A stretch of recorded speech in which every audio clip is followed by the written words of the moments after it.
네, 우리 비대위에 처음 참석하신 신임 나경원 대표님과 또 정영기 이장님을 진심으로 환영을 한다는 말씀드립니다. 이제 우리 비대위가 성과를 내는 시기인 만큼입니다. 그래서 두 분의 역할을 기대하겠습니다. 어제 민주당이 그간 여야 간 논의한 연동형 비례대표제 도입 등 선거제 개혁 방안에 동의하면서 여야 5당이 구체적인 방안을 정개특위에서 논의하자고 제의를 했습니다. 저는 이 민주당이 이런 제의를 하기 앞서서 전제 조건에 대한 명확한 입장을 먼저 밝혀야 된다고 생각을 합니다. 이 선거제도 개편의 기본 전제 조건은 바로 국회의원 정수입니다. 일부 야당이 주장하는 연동형은 의원 정수를 적어도 10% 이상, 많게는 20% 이상 증원하자는 것은 아닐 뿐입니다. 그 증원하는 의원도 지역구가 아니라 비례대표 중심으로 증원하자는 것입니다.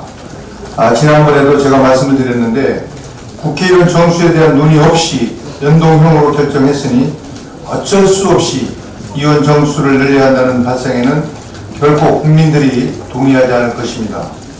연동형 비례대표제는 결국 비례대표 숫자를 늘리겠다는 그런 제도입니다.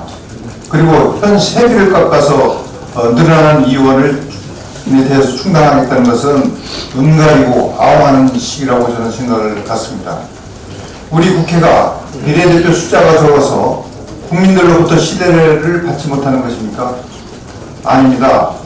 또 비례대표 숫자만 늘리면 정치개혁이 되는 것입니까? 본질을 호도하는 것입니다.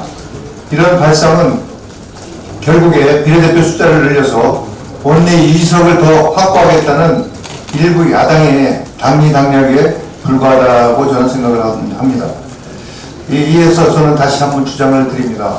어떤 선거제도를 논의하든 그 전제 조건은 의원 정수입니다.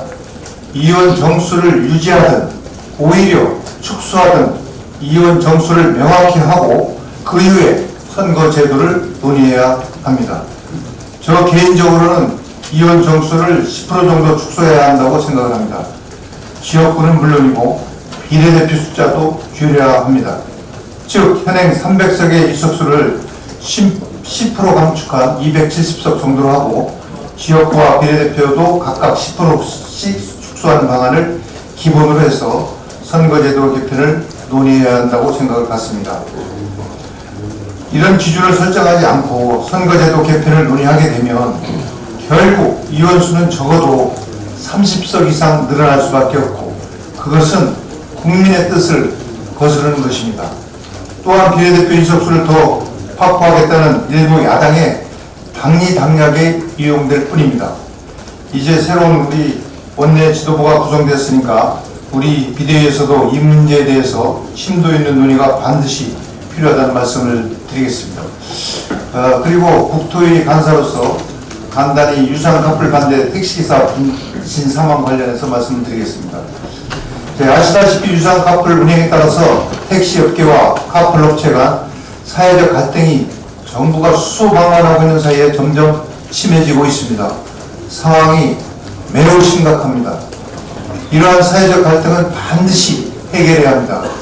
그러기 위해서 먼저 유상 카풀업체인 카카오 모빌리티는 다음 주 월요일 17일부터 정식 시행한다고 발표한 유상 카풀 서비스를 무기한 고려해 주시기를 부탁드립니다. 이상입니다.